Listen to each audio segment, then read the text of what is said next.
Hello everyone, I am Sonam. Welcome back to my YouTube channel Apna Vidyalaya. आज के इस video में हम आप सभी को बताएंगे क्लास 10th हिंदी 16 फरवरी 2023 का बिल्कुल वायरल पेपर। बिल्कुल यही सेम पेपर आपका 16 फरवरी 2022 बोर्ड एग्जाम में आएगा।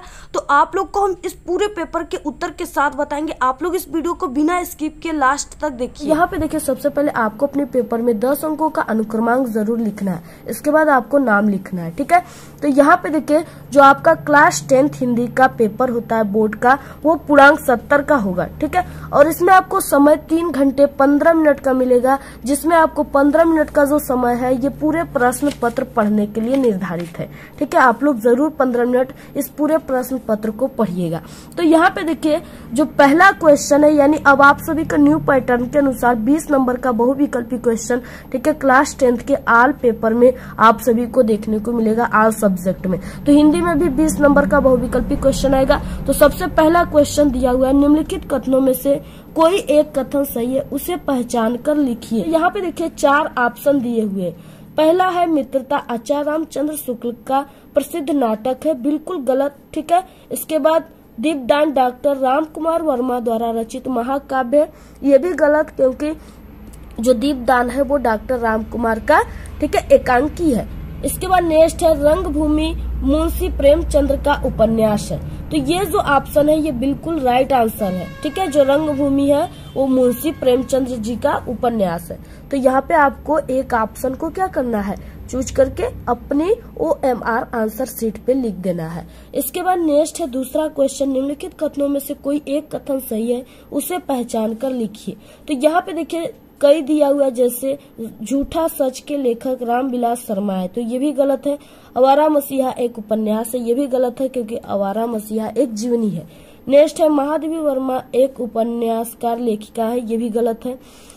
इसके बाद चौथा दिया हुआ है घ, यानी कि हंस पत्रिका के संपादक मुंशी प्रेमचंद्र है, ये राइट आंसर है, ठीक है, यानी दूसरे का घ वाला राइट है।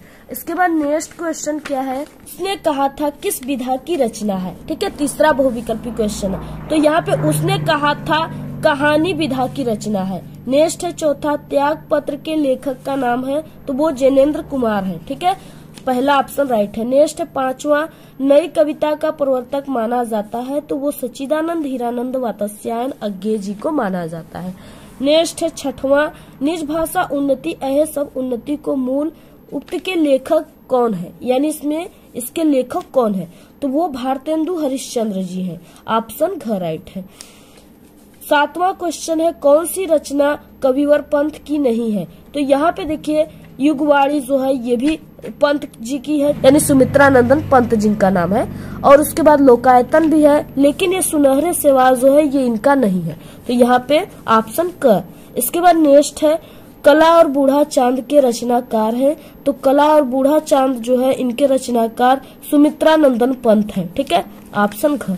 नेक्स्ट है करुण रस का स्थायी भाव है, तो करुण रस होता है उसका स्थायी भाव क्या होता है, शोक होता है, ठीक है। अगर आप लोगों को नहीं पता है तो आप लोग हमारे चैनल से बहुत ही सरल तरीके से हमने इसको करुण रस और सभी रसों को बताया हुआ है, और कई एग्जाम्पल के साथ आप लोग जल्दी से देख लीजिएगा हमारे चैनल के हिंदी के प्लेलिस्ट से। 10वां क्वेश्चन, आहुति सी गिर चढ़ी चिता पर उठी ज्वाला सी में कौन सा अलंकार है, ठीक है। तो यहाँ पे देखिए चढ़ी यानी चिता, यहाँ पे 2 बार च की आवृत्ति हुई है, इसलिए ये अनुप्रास अलंकार है, ठीक है। और भी ये उत्प्रेक्षा उपमा अलंकार भी हो सकता है, लेकिन सबसे इम्पोर्टेंट यानी इसमें दिख रहा है वो अनुप्रास अलंकार है, ठीक है। आप लोग भी इसके बारे में कमेंट करके बताइएगा। नेक्स्ट है 11वां क्वेश्चन, सोरठा के दूसरे और चौथे चरण में कितने मात्राएं होती है, तो दूसरे और चौथे चरण में 13 मात्राएं होती है, ठीक है। और यहाँ पे पूछ देता कि पहले और तीसरे चरण में तब आप लोग 11 मात्राएं मारते हैं, ठीक है, लेकिन यहाँ पे पूछ रखा है दूसरे और चौथे, तो यहाँ पे 13 ख राइट है। इसके बाद नेक्स्ट क्वेश्चन देखते हैं। नेक्स्ट क्वेश्चन है 12वां, सप्तर्षि में कौन सा समास है, ठीक है। तो यहाँ पे देखिए सप्तर्षि जो है इसमें द्विगु समास है, ऑप्शन पहला राइट है। नेक्स्ट है 13, जेठ का तत्सम होगा, तो जेठ जो होता है इसका तत्सम जो होगा वो ज्येष्ठ होगा, ठीक है, यानी यहाँ पे ऑप्शन क राइट है। इसके बाद नेक्स्ट है क्रोध का पर्यायवाची है, तो क्रोध जो होता है यानी गुस्सा करना, इसका पर्यायवाची क्या होगा, कुपित होगा। ठीक है, यानी ऑप्शन क राइट है। इसके बाद देखिए नेक्स्ट है 15 इंद्र का पर्यायवाची है। ठीक है, तो इंद्र का जो पर्यायवाची है ऑप्शन ख राइट है, यानी सुरेंद्र जो है वो इंद्र की पर्यायवाची है। इससे पहले मैंने क्लास 10th हिंदी 2023 बोर्ड के सभी वायरल पेपर की वीडियो बना चुके। अगर आप लोग नहीं देखे हो तो जाकर प्लेलिस्ट में जरूर देखिए, या आप सभी को इसी वीडियो के डिस्क्रिप्शन में हम लिंक दे देंगे, वहां से आप लोग देख लीजिए। इसके बाद नेक्स्ट है 16 अति प्लस अतः में कौन सा सूत्र लगेगा। तो यहाँ पे अति प्लस अतः जो है वो उसमें एक और अची लगेगा, यानी ऑप्शन करेक्ट है। नेक्स्ट है इत्यादि में कौन सी संधि है। तो इत्यादि जो है इसमें यण संधि है। ठीक है, आप लोग तैयार कर लीजिए, हमारे थोड़ा गला में आवाज में प्रॉब्लम है, इसके लिए सॉरी। इसके बाद नेक्स्ट है यहाँ पे नदाम में किस विभक्ति एवं वचन का रूप है। ठीक है, तो जो नदाम है इसमें क्या ये नदी का शब्द रूप है, तो इसमें जो विभक्ति और वचन है वो सप्तमी विभक्ति एक वचन है। ठीक है, ऑप्शन ख राइट है। नेक्स्ट है पठतु शब्द किस लकार पुरुष एवं वचन का रूप है। तो यहाँ पे देखिए जो पठतु है तो वो किस लकार पुरुष का है, तो वो लोट लकार का है। ठीक है, यानी पठतु पठता पठंतु, तो यहाँ पे लोट लकार प्रथम पुरुष एक वचन है। तो इसके बाद नेक्स्ट है यहाँ पे 20वां क्वेश्चन अहसम हस धातु के किस लकार का रूप है। तो अहसम यानी अ जिसमें लग जाता है वो यानी कि कौन सा होता है, धातु रूप में लंग लकार होता है। ठीक है, ऑप्शन करेक्ट है। तो यहाँ पे देखिए आपको यानी कि अब जो आपके बोर्ड एग्जाम होंगे हिंदी उसमें न्यू पैटर्न के अनुसार यहाँ पे जो आपके एग्जाम में आते थे शब्द रूप धातु रूप, ठीक है, और यहाँ पे जो संधि वगैरह आते थे सब अब पर्यायवाची जो है सब यानी अब हो गए हैं बहुविकल्पी क्वेश्चन। तो इसलिए आप लोग देखिए सभी को यानी सभी के परिभाषा उसके उदाहरण को जरूर याद कीजिए और सभी शब्द रूप और धातु रूप को याद कीजिए, तभी आप लोग इस तरह से बहुविकल्पी क्वेश्चन को कर पाओगे। ठीक है, इसलिए आपको पहले की तरह उसे याद करना है, भले ही आपके एग्जाम अब बहुविकल्पी क्वेश्चन में 20 नंबर के हो गए ये सब, लेकिन आपको याद करने ही पड़ेगा। तो यहाँ पे पहला आ गया फिर से क्वेश्चन, निम्नलिखित गद्यांश पे आधारित 3 प्रश्नों का उत्तर दीजिए। ठीक है, यानी कि गद्यांश इसमें 2 गद्यांश दिए हुए हैं, उसमें 3 क्वेश्चन दिए हुए, उसका आंसर आपको लिखना है। तो यहाँ पे ये जो आपके एग्जाम में आता है वो 6 नंबर का आता है। ठीक है, यानी कि आपको पर क्वेश्चन पे 2 नंबर है, यानी आप लोग तीनों क्वेश्चन को कर दिए तभी आपको 6 नंबर मिलेंगे। तो यहाँ पे आपको देखिए इसको पहचानना है सबसे पहले, क्योंकि तो यहाँ पे देखिए इसमें 3 क्वेश्चन पहला में दिया हुआ है। ठीक है, और यहाँ पे क ख 2 ठो है तो इसमें भी 3 क्वेश्चन दिए हुए हैं। तो दोनों में आप सभी को सबसे पहले यानी संदर्भ याद रहेगा, तभी आप लोग पहले क्वेश्चन को कर पाओगे। संदर्भ के लिए आपको क्या करना होगा, यानी कि जितने भी आपके हिंदी के चैप्टर है सभी के पाठ के नाम और लेखक के नाम को याद करना पड़ेगा। ठीक है, तभी आप लोग इसको पहचान कर लिख पाओगे। तो यहाँ पे देखिए यहाँ पे दिया हुआ है, यह एक नैतिक और आध्यात्मिक स्रोत है जो अत्यंत काल से, ठीक है, प्रत्यक्ष या अप्रत्यक्ष रूप से संपूर्ण देश में बहता रहा है। और यहाँ से यानी कि यह से लेकर के इसमें दिया है, ठीक है, गया है, यहाँ तक दिया हुआ है। तो इसमें आपको इसको कैसे पहचानना होगा, तो यहाँ पे आपको इसके लिए पूरे चैप्टर को पढ़ना होगा। ठीक है, पूरे पैराग्राफ जितने भी आपके चैप्टर है उसको पढ़ना होगा, तभी आप लोग जहां से भी लाइन उसमें से आ जाएगा आपके एग्जाम में तो आप लोग उसको पहचान लोगे। देखिए ये जो पैराग्राफ है यानी कि ये आप सभी की हिंदी के भारतीय संस्कृति नामक पाठ से लिया गया है। इसके लेखक डॉक्टर राजेंद्र प्रसाद जी है। ठीक है, पहले पंक्ति का यानी इस ग्राफ का, ठीक है, इस गद्यांश का। तो यहाँ पे आपको यही लिखना होता है गद्यांश में, प्रस्तुत गद्यांश हमारी पाठ्य पुस्तक हिंदी के गद्य खंड से संकलित, ठीक है, भारतीय संस्कृति नामक पाठ्य से लिया गया है। इस पाठ के रचयिता या लेखक डॉक्टर राजेंद्र प्रसाद जी है। ठीक है, बस इतना ही तो लिखना है आपको। हमने कई बार बताया है संदर्भ लिखने की ट्रिक, आप लोग अगर नहीं देखे हो तो जल्दी से देख लीजिए हिंदी के प्लेलिस्ट में। ठीक है, या इस वीडियो के डिस्क्रिप्शन में भी हम लिंक दे देंगे। नेक्स्ट है इसमें दूसरा क्वेश्चन, रेखांकित अंश की व्याख्या। तो रेखांकित अंश की व्याख्या क्या होता है, आपको रेखांकित अंश की व्याख्या हेडिंग डालना है। इसके बाद यहाँ पे जिस शब्दों के नीचे अंडरलाइन दिए हुए सिर्फ उसी का व्याख्या आपको करना है। ठीक है, तो आप लोग इसमें क्या कीजिए कि आप लोग थोड़ा बहुत इस लेखक के बारे में जो ये लिखे हुए उसके बारे में लिखिए, बाकी यहाँ पे जो रेखांकित अंश है उसी को थोड़ा और अपने शब्दों में लिख दिया जाता है। बस यही होता है रेखांकित अंश की व्याख्या। नेक्स्ट है, लेखक ने गद्यांश में क्या संदेश देना चाहा है, तो इसका आंसर आपको इसी पैराग्राफ में मिलते हैं। ठीक है, जैसे लेखक ने गद्यांश में क्या संदेश देना चाहा है, तो वो क्या संदेश देना चाहते हैं, वह अमरत्व, सत्य और अहिंसा का है। ठीक है, जो केवल इसी देश के लिए नहीं आज मानव मात्र के जीवन के लिए अत्यंत आवश्यक हो गया है। यहाँ तक आप लोग इसके आंसर में लिख दीजिएगा। बिल्कुल राइट है, आपको 6 नंबर पूरे के पूरा मिलेगा, ये मेरी 100% गारंटी। आप लोग इसको कीजिए क वाले को या ख वाले को, दोनों में से आपको एक करना है। इसमें दिया हुआ पहला है, मित्र केवल उसे नहीं कहते जिसके गुणों की तो हम प्रशंसा करें पर जिससे हम स्नेह न कर सके। ठीक है, यानी ये जो है पहला मित्र ही दे दिया, यानी ये मित्रता चैप्टर से है। ठीक है, जिसके लेखक आचार्य रामचंद्र शुक्ल है, तो आप लोग इसको तैयार कर लीजिए। रेखांकित अंश की व्याख्या में वही करना है जो ऊपर हमने बताया है। इसमें तीसरा क्वेश्चन है, इसका आंसर आपको इसी में मिलेगा। ठीक है, जैसे हमारे और हमारे मित्र के बीच कैसी सहानुभूति होनी चाहिए, तो यहाँ पे दिया ही है हमारे और हमारे मित्र का, तो यहाँ पे देखिए हमारे और हमारे मित्र के बीच सच्ची सहानुभूति होनी चाहिए। तो यहाँ पे इतना इसका आंसर आपको लिख देना है। ठीक है, बस यही करना है। इसके बाद देखिए नेक्स्ट है दूसरा क्वेश्चन। देखिए इस पेपर को हम बता रहे हैं, आपको समय जरूर लगेगा, यानी वीडियो लंबी हो सकती है, लेकिन जो इसमें हम आपको नॉलेज दे रहे हैं ना, वो आपको कहीं पर भी कोई नहीं बताएगा। इसलिए आप लोग देखिए इसको बहुत ही ध्यान से समझिए और वीडियो को बिना स्किप किए देखिए। ठीक है, तो यहाँ पे देखिए दूसरा है, दिए गए पद्यांश पर आधारित 3 प्रश्नों का उत्तर दीजिए। ये भी 6 नंबर का क्वेश्चन है। इसमें 3 क्वेश्चन दिए हुए हैं, उसका आंसर आपको लिखना है। ठीक है, तो यहाँ पे देखिए, सखी रे मुरली लीजे चोरी, तो यहाँ पे यहाँ से लेकर के यहाँ पे, ठीक है, यहाँ तक दिया हुआ है, यानी डोरी तक।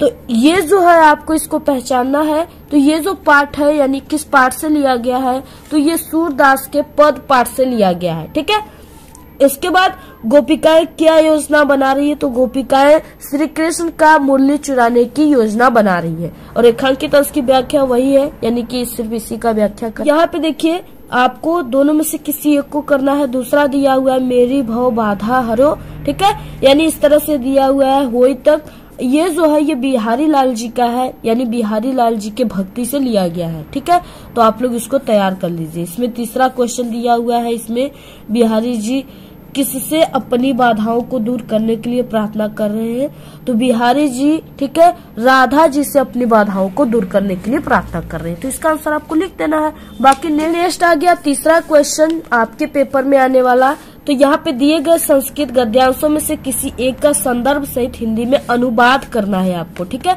संदर्भ पे 2 नंबर और यहाँ पे 3 नंबर अनुवाद करेंगे, यानी 5 नंबर टोटल आपको मिलेंगे। यहाँ पे देखिए इसमें 2 दिया हुआ है, किसी एक को करना है सिर्फ आपको। तो यहाँ पे ऐसा नगरी भारतीय संस्कृति, यानी ये जो है ये किस चैप्टर का पैराग्राफ है, तो ये वाराणसी जो है आपके संस्कृत खंड में हिंदी के। ठीक है, तो वही वाराणसी चैप्टर से है। तो आप लोग इसका संदर्भ और अनुवाद कर लीजिए। नेक्स्ट है, ऐसा कर्म विराणाम। ठीक है, तो ये जो है ये आप सभी के यानी भारतीय संस्कृति चैप्टर से, इसको भी आप लोग तैयार कर लीजिए। चौथा है, दिए गए संस्कृत पद्यांशों में से किसी एक का संदर्भ सहित हिंदी में अनुवाद कीजिए। तो इसमें भी आपको 2 नंबर संदर्भ पे, 3 नंबर अनुवाद पे, 5 नंबर आपको मिलेंगे।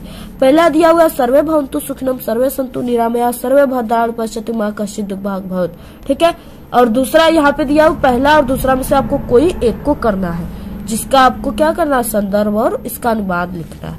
नेक्स्ट है 5वां क्वेश्चन, अपने पठित खंड काव्य के आधार पे निम्नलिखित प्रश्नों में से किसी एक का उत्तर दीजिए। ये 3 नंबर का है।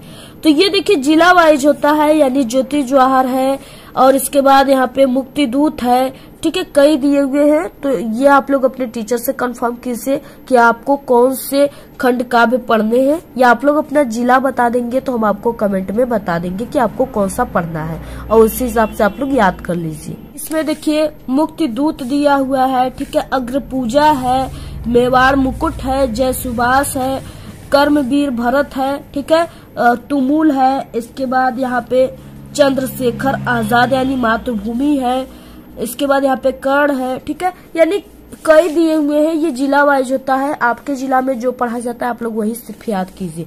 नेक्स्ट है 6वां क्वेश्चन, क दिए गए लेखकों में से किसी एक का जीवन परिचय लिखते हुए उनकी एक प्रमुख रचना का उल्लेख कीजिए। तो ये कितने नंबर का है? 5 नंबर। 3 नंबर आपको जीवन परिचय पर और यहाँ पे 2 नंबर आपको इसके रचना पर मिलेगा, ठीक है। 3 दिए हुए हैं, इसमें से आपको यानी कि आपको किसी एक पे लिखना है। पहला है आचार्य रामचंद्र शुक्ल, दूसरा जयशंकर प्रसाद, तीसरा डॉक्टर राजेंद्र प्रसाद। तो आप लोग किसी एक पर लिखिए, 5 नंबर आपका पक्का है। हमारे चैनल पे जितने भी यहाँ पे दिए हुए हैं लेखक, ठीक है, सभी के बहुत ही अच्छे तरीके से हमने जैसे टॉपर स्टूडेंट लिखते हैं उस तरह से लिख करके ट्रिक से आपको बताए हुए। अगर आप लोग नहीं देखे तो हमारे चैनल पे प्लेलिस्ट बने हुए हैं क्लास 10th हिंदी के जीवन परिचय इम्पोर्टेंट, वहां से आप लोग देख लीजिए जल्दी से, ठीक है। सभी जीवन परिचय हमारे चैनल पे अपलोड है। ख दिया हुआ है, दिए गए कवियों में से किसी एक का जीवन परिचय देते हुए उनकी एक प्रमुख रचना का उल्लेख कीजिए। ये भी 5 नंबर का है। इसमें तुलसीदास है, राम नरेश त्रिपाठी है, ठीक है, श्याम नारायण पांडे है। तो इसमें से आपको किसी एक पर लिखना है। तो यहाँ पे आप लोग तुलसीदास पे लिख सकते हो, जो कि हमारे चैनल पे बहुत ही अच्छे तरीके से बताया गया है। आप लोग जल्दी से उसको जाकर देख लीजिए। और इसके बाद नेक्स्ट है, इसमें 7वां क्वेश्चन है, ठीक है। अपनी पाठ्य पुस्तक में से कंठस्थ कोई एक श्लोक लिखिए जो इस प्रश्न पत्र पे न आया हो, यानी 2 नंबर का है। आप लोग इसको अगर 2 श्लोक याद कर लोगे तो आप लोग 1 लिख पाओगे। नेक्स्ट है, निम्नलिखित में से किन्हीं 2 प्रश्नों का उत्तर संस्कृत में दीजिए। ये 4 नंबर का है, यानी एक क्वेश्चन 2 नंबर का है। वाराणसी किमर्थ प्रसिद्धा अलचंद्र का आसीत, ठीक है, नागरिक किमर्थ लज्जित अभवत चंद्रशेखर का आसीत। 4 क्वेश्चन है जिसमें सिर्फ 2 को करना है, 4 नंबर आपका पक्का है। हम पूरे क्वेश्चन को बताए हैं इसके आंसर के साथ, आप लोग जाकर देख लीजिएगा। इस वीडियो में हम नहीं बताएंगे क्योंकि ज्यादा वीडियो लंबी हो जाएगी, ठीक है। तो आप लोग हम लिंक दे देंगे डिस्क्रिप्शन में, वहां से भी देख सकते हो क्लिक करके, या कमेंट आप लोग करेंगे तो वहां पे भी हम लिंक दे देंगे आपको। तो यहाँ पे 9वां क्वेश्चन और लास्ट क्वेश्चन आपके पेपर में आता है, जो कि अब 9 नंबर का हो गया है, वो है निबंध, ठीक है। तो यहाँ पे निबंध दिया हुआ है, कंप्यूटर शिक्षा, पर्यावरण प्रदूषण, विज्ञान अभिशाप वरदान, परहित सरिस धर्म नहीं भाई। यानी यहाँ पे 4 है, इसमें से अगर आप लोग 2 तैयार कर लिए तो बिल्कुल पक्का है। पहला बहुत ही मोस्ट इम्पोर्टेंट है, यहाँ पे पर्यावरण प्रदूषण, ठीक है, हर साल आता है ये। दूसरा है विज्ञान वरदान या अभिशाप या विज्ञान का चमत्कार, ये भी बहुत ही वेरी मोस्ट इम्पोर्टेंट है। तो आप लोग 2 को तैयार कर लेते हैं तो आपका 9 नंबर बिल्कुल पक्का है बोर्ड एग्जाम में। तो आप लोग पूरे को तैयार कर लीजिए, जितना भी यहाँ पे हमने आप सभी को बताया, ये पूरे पेपर में आने वाले टॉपिक सभी को तैयार, आप लोग पूरे को तैयार कर लीजिए, क्योंकि ये जो पेपर हम आप सभी को पूरा बताए हैं ये बिल्कुल ऑफिशियल पेपर है, ठीक है। ये बोर्ड के द्वारा जारी किया गया पेपर है। तो अगर आप लोग इस पूरे पेपर को सॉल्व कर लेते हो एग्जाम से पहले तो आपको बहुत ज्यादा हेल्प मिलेगा और आपका बोर्ड एग्जाम हिंदी में, ठीक है, 95% बिल्कुल पक्का है, यानी कि आपका 70 में 70 पूरा नंबर आएगा अगर आप लोग इसको तैयार कर लिए तो, ठीक है। तो आप लोग जल्दी से इस पूरे को तैयार कर लीजिए, पेपर को बहुत इम्पोर्टेंट है। और आप लोगों को अगर ऐसी और भी पेपर चाहिए 2023 बोर्ड की तो आप लोग जरूर कमेंट कीजिए, किसी भी सब्जेक्ट का क्लास 10th का हम आपको तुरंत वीडियो प्रोवाइड करा देंगे, ठीक है। और इस वीडियो को आप लोग अपने सभी दोस्तों में देखिए, जरूर शेयर कीजिए, क्योंकि हम आप सभी लोगों के लिए इतना मेहनत करते हैं। अगर आप लोग अभी तक कुछ नहीं पढ़े और बोर्ड एग्जाम में पास होना चाहते हो इस बार, तो आप सभी को हमारे चैनल पे सभी सब्जेक्ट में बिना पढ़े पास होने की ट्रिक की वीडियो मिल जाएंगी। आप लोग उस ट्रिक को बोर्ड एग्जाम में लगाकर पास ही नहीं बल्कि एक अच्छे नंबर लाओगे। लेकिन आप लोगों को हमारे ही ट्रिक की वीडियो लगाना है। अगर आप लोग दूसरे के चैनल की ट्रिक की वीडियो लगाए तो आपकी कोई गारंटी नहीं रहेगी, आप लोग फेल हो जाओगे।